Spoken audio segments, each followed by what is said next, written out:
Nature. Nature. Nice nature. Good bee. Don't bite, bee. Alright, so... Is it on? Yeah. Oh, you was I doing that while you had it on? Yeah, that's fine. You're gonna turn that off. You're gonna cut that out, right? Okay, I will. Anywho, so yeah, we're out in nature right now, and I'm with my buddy here. Yep. Trying to just, I don't know, spend the time outside chilling out, but also spend a little time discussing games, because why not? I guess one of the main things I like to talk about in general is that we have a new game coming out soon. At least me, Nick, the guy you always hear in the Clash on Clashington episodes, has been working on. It's going to be coming out soon. I'm actually like about halfway done with it, but you guys will see it soon enough. But anywho, one of the things I like to talk about today is just trying to figure out like how to think outside the box, I guess you could say. Okay, yeah. Would you agree with? Yeah. It's like, because we've grown up with, what is it? Not just like card and board games, but like RPGs, that kind of stuff. It's all like... I remember we used to get like weird RPGs for PlayStation. Well, for you anyway. I never played games on TV. I always like playing the things that are a little out there, but I just feel like, I don't know, the whole basis of like, oh, you have strength, attack, defense. And now I'm going to probably get really abstract here when I talk about this, but I feel like just the best way to start thinking outside the box is by going down to the nitty gritty, starting from the very beginning. Because I know a lot of games feature the same mechanics where it's like you have a character, their strength, you have like these different stats, you have hit points, and you work from there. Mm-hmm. I think when you start with a new idea, you should always start with a gimmick, and that gimmick should be what you build off of. I agree. Like the foundation, you should say. Should I like introduce myself or something, or should you introduce me? This is Henry. Just kidding. This is James. You guys have heard a little of James before, and also if you guys look at some of the Clash cards, obviously as I discussed in TCG News' interview, any cards that have that special signature in the bottom right of the artwork are ones that were actually drawn by James. So yep. He's really good at drawing, and he's been helping me out quite a bit. I do minimal work for Clash. I guess you could call me. I do the research and development. Is that what it's called? Research and development? R&D? Yeah, R&D, definitely. Yeah. So I'm kind of in the back. If he needs help on any card wording, I'll give him a hand. If he needs any artwork done on the side, I'll do that for him when he's busy. Also, I give help in card ideas. Definitely. Yeah. But yeah, I've always enjoyed playing games like Nick. We grew up together. Yeah. Know each other for a while. Definitely. No, I was actually telling Nikki about that the other day. Not you, Nick. Another Nikki. Yeah. That Nick, you and I have been hanging out together for almost like 10 years now. And we've known each other for like 15. That's true. I mean, I'm gonna be 20 tomorrow, so that's something. Very true. Yeah. A little more. What was it? Back to the subject. It's like, what were we talking about before? I'm a little. We were talking about building a game from the ground up and being original. Mm-hmm. And I was going off about having a gimmick. Yeah. So what would be like? What would you say? Because obviously, like, this might be a little bit difficult of a question to ask right now. But like, what would you consider like a gimmick? A gimmick is the unique thing that attracts you to a game. So if anybody's ever played Magic, the gimmick to that is you're a wizard and you're calling upon these forces to fight. And that gimmick in the game would be mana. Mm-hmm. You play down a land and you tap it and it gives you the energy to play a creature. And in Yu-Gi-Oh, that's not the gimmick. You don't use a resource. You kind of slap down what you want to use. Mm-hmm. And how would you say pros and cons of each, like in comparison to one another, as a good basis for this whole discussion? What do you mean by that? Like Magic uses resources. Obviously, it's a lot more resource-oriented game where you have to be much more efficient about what you do. Yu-Gi-Oh is much more fast-paced, which is a pro in itself, but with that has its cons, because obviously every pro has its cons and vice versa. Yeah, I think when Yu-Gi-Oh was first made, it was supposed to be like a slap game. You slap things down and you play your card effects. It wasn't supposed to be the technical game it was today. Mm-hmm. And that's what's also interesting, like how the games transform, how they evolve over time. And why do you think like games like Yu-Gi-Oh have evolved over time? Would you say like Magic has evolved over time? Yeah, it has but a Magic. Little, but well, the thing is, Yu-Gi-Oh has the power creep because they don't need they don't switch out their sets. They don't rotate like Magic. Mhm. So Magic is able to recycle and reuse older gimmicks and older types of cards without making it better and better and better. Yu-Gi-Oh! Over the past couple years, there's been not so much a power creep as there was from like 2003 to 2007, but it's still there, and you could see it amongst the cards, but it's not terrible. Yeah. I mean, I for one enjoy both games. And here's another question for me, obviously personally. This is obviously Nick speaking, but I've always felt like, since with Clash, for example, that's the first set, that's the base of the game. How did you feel like if you got into Magic with the first set, or like for us, which is even better, Yu-Gi-Oh, because that came out later, like around our time. 2002, I think. Yeah, like, what made you so attracted to the game then, as opposed to what makes you so attracted to the game now? The TV show. TV show, yeah. I mean, the TV show's what got me into Yu-Gi-Oh! And my one friend told me this, and I laughed. I saw the game when it was born, and I'm going to see the game die. So that's kind of my reason I play it. And I do love the game. But I love playing any card game. And speaking of that, like, what other card games have you played? I mean, we're talking about the main card games. I've played Pokemon before. Do you know the rules to Pokemon? I do. Okay. I've actually played like once or twice, and I like how it's like, you could see the video game and you could see the show, and it's like, it's similar. It is similar, and that's what I like about it. I play Pokemon. I wouldn't say like it was the most favorite thing I ever played, but it was still fun to play in general. It's like, what I like about these games is that, especially like Pokemon, it's different from like Magic. I know some people consider it like... It's actually a little bit similar, but yeah, it is different. It's different at the core, but you can kind of see where they borrow ideas, because it was made by Wizards.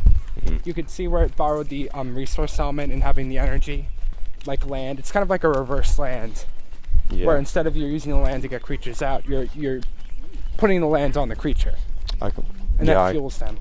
I completely agree with that. But It's I like Pokemon. Yeah, Pokemon is like, that's something that's been around even way longer, just because it was obviously set around as kids. Right? Yeah, Magic's target audience was to the more mature audiences, and Yu-Gi-Oh, well, that was still around the same audiences as Pokemon. But aside from that, it's like, my next question, I guess, would be, how would you feel the games, the themes, how do you think they are similar? Like, how do you think they attract people to the games? Because, I mean, we already discussed how they have the gimmick. Yeah. They usually have a multimedia platform where it's like they have something else backing them up in order to have people more engaged in the game.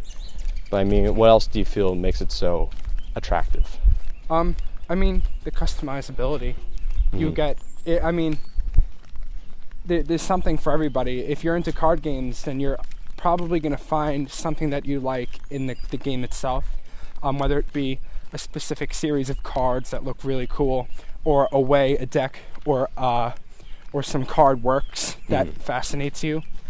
For one, I really like to set up a big combo, or I really like to halt what other people do. So like in Magic, I'm going to play blue, which can stun the opponent because you're using negating spells, and you get to kind of whittle them down, and then once they're down on resources, you go in for the kill. That's why some people like other stuff. Some people like to burn, and they like to kind of take them out really fast. But what were you going to say?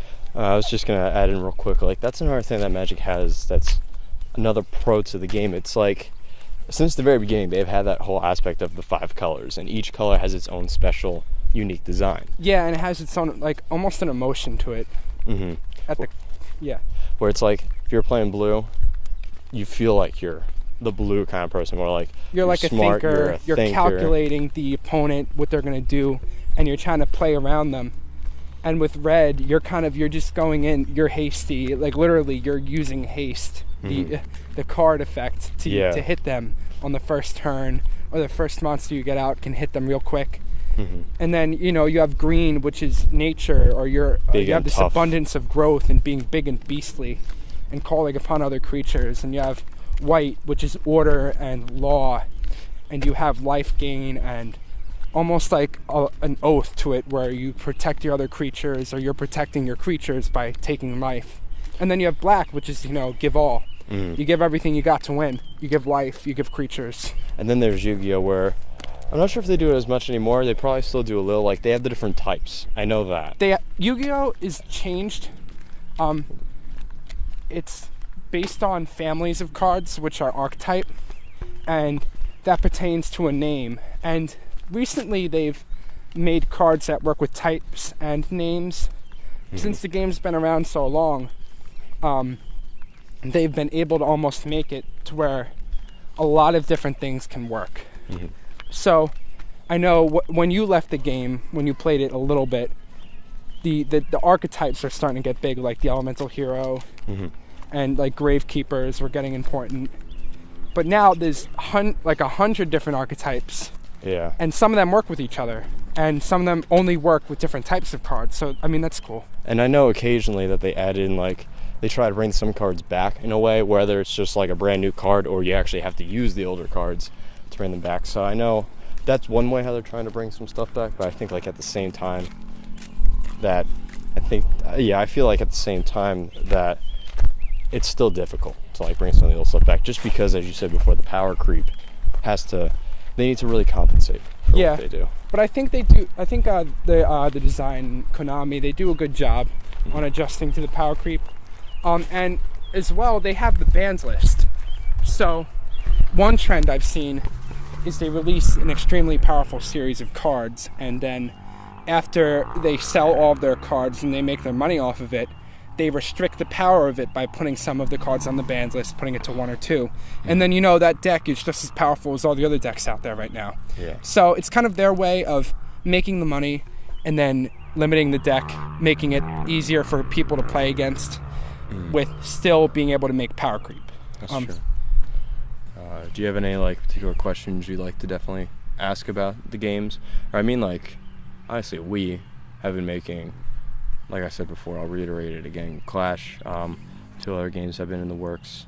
I'm working on a couple things. I guess I'll give out the name for the game I've been working on. It's going to be called Jig Smack. Is that the code name or is that the official name? That's the official name. That's cool. I decide. You were telling me about it before. The reason why I like the name is just because I notice a pattern with a lot of games where it's like with Magic, with Yu-Gi-Oh, or even just like simple games like poker or stuff like that. They're just like, want to play poker? Want to play Magic? Want to play Yu-Gi-Oh? Nice quick name, something that keeps in your mind. So it's like, want to play Jig Smack, as opposed to like, want to play smack down the paper and get a point. Yeah. Oh, I love that game. Yeah, let's do it. I forgot how to play it. I think you smacked down the paper. I spent so long learning the name, like Byakugan. Want to play Byakugan? Huh? Oh, that game, I remember that. Didn't Wizards of the Coast make it?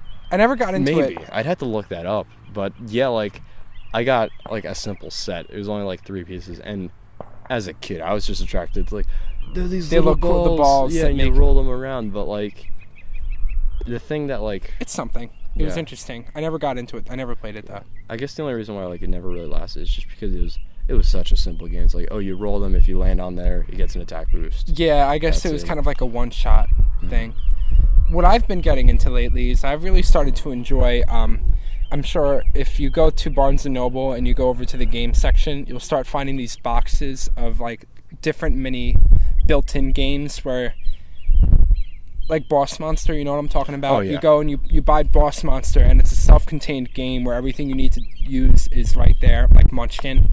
Like, I've seen a popularity of games like that. Like, you go there and you get a game, and it's kind of like this little funny card game that you could play right from the box. Like Cheaty Mages. I've been having fun with that. That's a funny game. And it's kind of like its own little gimmick. Each one has a little gimmick, and I enjoy it. I've seen that's been popular lately. And me personally, like, I consider that more the indie side. Yeah, like it's almost like an indie card game. Exactly, like, you know how like there's Steam with video games and stuff like that. Like, that's its own separate community. Definitely not as popular because digital has its own perks and whatnot. But obviously, like, it's lovable. And there's those few people who still love playing those kind of games, and definitely a lot of people can get into it. Like, I mean, I love it. Like Cards Against Humanity too. Oh yeah. You could throw that right in there. And one of the reasons, definitely, it's just such a vulgar game.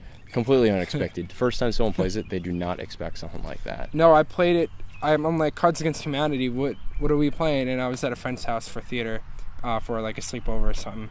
And they break it out, and I'm just like, all right, I'll play along with it. I didn't know what apples to apples was. They go, it's like apples to apples, and I go, okay, that's cool. I didn't know what they were talking about. And we started playing it. I'm like, oh my god.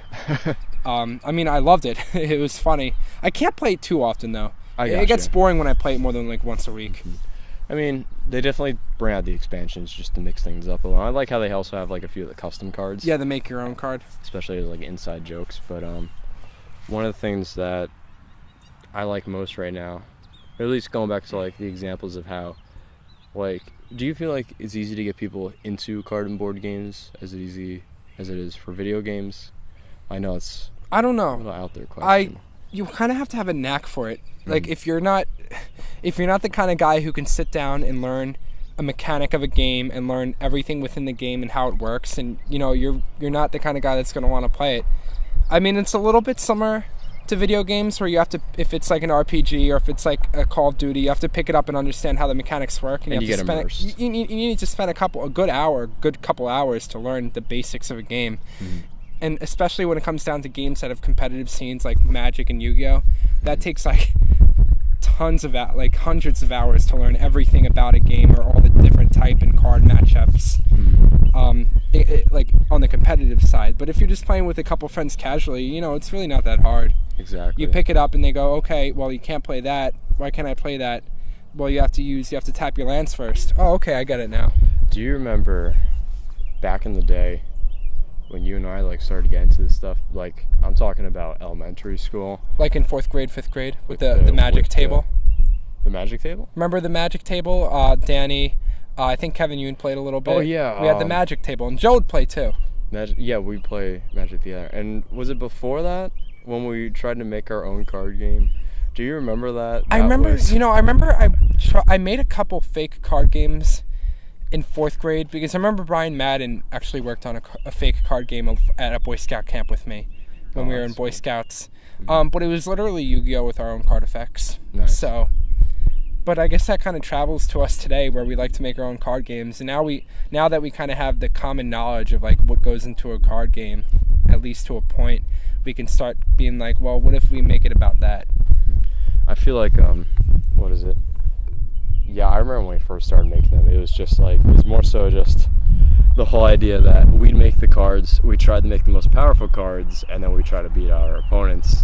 But like, obviously, that's just. I know what you're talking about now. It's just a straight line that goes to like a dead end at a point where it's like nothing really to do, and it really is difficult to think up like how you can balance out a game, because it's so easy to think of like great ideas, but it's so easy to lose control or feel like that your game is the best thing in all of existence, but there's a likelihood that you might be the only one thinking that.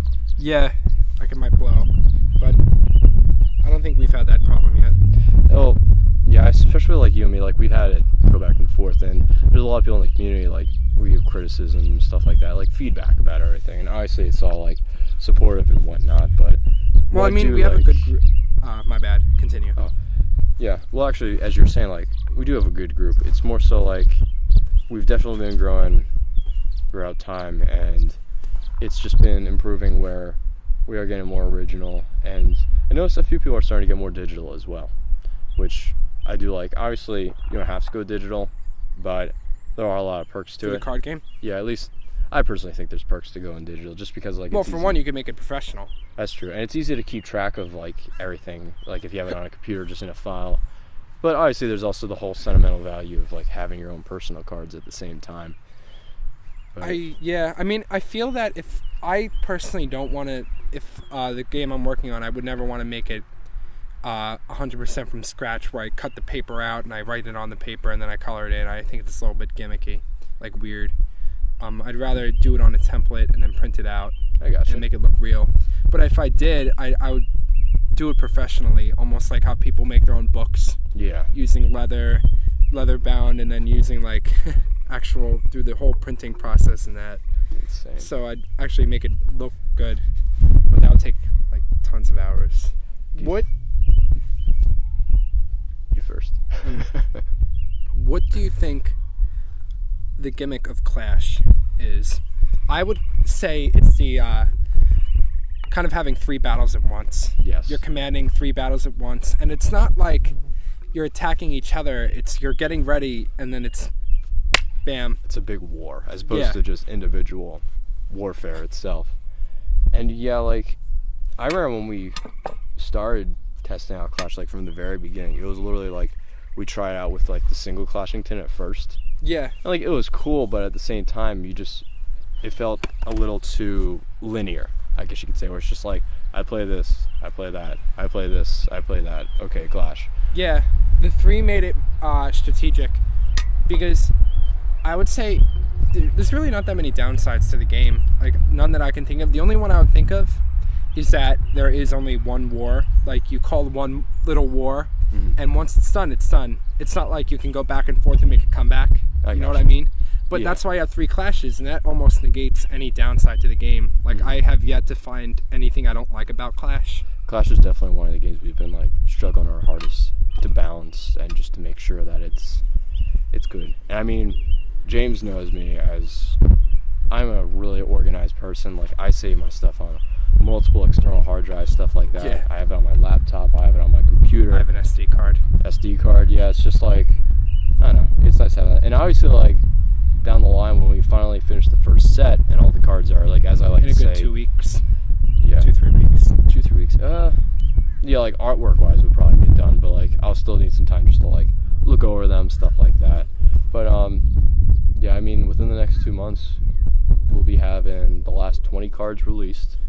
Yeah. And aside from that, we'll have 2 new decks. The decks will implement old cards, obviously, like the cards from the set, but they'll also be introducing new cards as well, which will be shown in the deck videos. So obviously, they'll be worth taking a look. And beyond the first set, we do have a few ideas in mind. We have a strong idea for a second set, actually. We do. Okay. A little, definitely. We have about, if we wanted to, we have about, I wrote up about 20 pages of cards for the second set, and I'm pretty sure we could get that busted out. Yeah. It's in the draft right now, but, you know, like, we have a solid idea for what's going to go into it. Yeah, and this guy over here, James, he's been working on most of it. I'm extremely, like, thankful of him, definitely, just because, like, the stuff he's been showing me, like, ever since we, like, got the whole mindset of Clash, like, from a designer's perspective, like, in our heads, it has been much easier to design the game, just because, like, when you first start out with the game, it's really difficult. It's like, because what do I do? Where do I go with it? Yeah, it's like, is this going to be the most powerful thing? Is this going to be the weakest thing? And then, like, at first we're like, it's really numerical. Like, you want to make sure that, like statistics-wise, like, things are balanced. But, like, later down the line, you start to realize, like, do you think this would be too strong? Well, we've seen this and how this interacts, so it will be too strong, or, like, it would be perfect. And that's what I really like about the game. I feel like we're starting to finally reach that medium. We're reaching the point where we can go, well, level 3, 25 beef with a good effect. That's good. That's good. As opposed to, like, how many beef would a creature have if it had this effect? Well, I don't know. Let's check the scale. Exactly. Let's check our other references. Yeah. Now we can name stuff off the top of our head for, hey, that effect, I like that effect. What do you think would go with it? Oh, 15 beef for level 2? Yeah, that would be good. Exactly. And that's what I really like about it. It's just like we've got that medium. And the other games I'll be releasing, Clash is our biggest one right now. The other ones will just be like their own individual games. I guess like our own games. Like, yeah. I know Clash is 90% your thing, but you've had like a little bit of help. Yeah. Jig Smack, the way how Jig Smack's going to work is I'm going to be releasing like a very simple base for it, and I'll be showing like all the cards like the tutorial soon enough down the line whenever it gets completed, because I'm about halfway done with everything that needs to be done for the game. But like that will have expansions as opposed to Clash, where it'll be more so like decks, sets, like random stuff like that. Like Clash follows the whole scheme of the bigger games like Yu-Gi-Oh! And Magic, whereas opposed to Jig Smack will probably follow something along the lines of like kind of like Cards Against Humanity, and then like how they have their expansions. Yeah, where it's like a deck expansion. Exactly. Almost, right? But I mean, at the same time, I still made Jig Smack where it is completely customizable. So I'm happy about that. Oh, you make your own deck? That's cool. You can. So obviously when it's released, like you guys will get an idea of how that works. And Jig Smack's your game. It's completely your game, which is cool. It's, yeah, definitely a little project. I'll be showing it soon enough. And James has been working on some things himself as well. Yeah. I mean, I'll talk talk about it. If you want to, obviously, because I mean, from the interview I said, obviously, like, if he wants to talk about it later down the line, like in one of the podcasts. Well, there's, you know, I like working with Nick on his stuff, but along the years, I've tried to make a couple of my own, you know, for fun card games. I don't think they'll go anywhere. I don't really care if they go anywhere. I just like to make them for fun. One card game idea I've been rolling with for a good, since September, is a monster building game where you have to tutor out your resources from the deck and use those in exchange for a creature. So think of building a robot. And I've made the first universal player deck, but I've kind of taken a little bit of break because I put quite a bit of time into it. I put a good, 40, 50 hours in a week, and then I'm like a little bit tired, so I got to take a break. Yeah, and we've definitely we've been busy, obviously, outside of home brewery gaming with stuff, but what I do like about the channel is we're still at least I'm happy at the pace just because we're still producing stuff, but at the same time we have time to relax and basically refresh ourselves, just so when we get back into it, we know exactly where to go. Exactly, we're not burning out or anything like that. I'm really happy at the pace we're going, and it'd be awesome to see what we start to think of down the line, because what I'm thinking now, obviously I'll be using in the future to help me think, but for all we know, we might think of some new gimmicks and stuff like that, and we'll be introducing new stuff. But on that note, I'll probably say I hope you guys enjoy listening to this. I hope you enjoy some of the ideas we've been talking about, the whole gimmicks, the things that kind of make up card or board games, a little bit about ourselves, a little bit about the stuff we're making. So obviously this has been Nick, James, and this has been Brewery Gaming podcast number 2. So I hope you guys enjoyed, and if you're clashers out there, keep on clashing. If you're just viewers, we hope you enjoyed watching. I mean, if you like me, just go James on Facebook and subscribe to me. Just any James. Any James. The first James you find. As long as it's a James, I'll be flattered. All the Jamesers out there. Enjoy.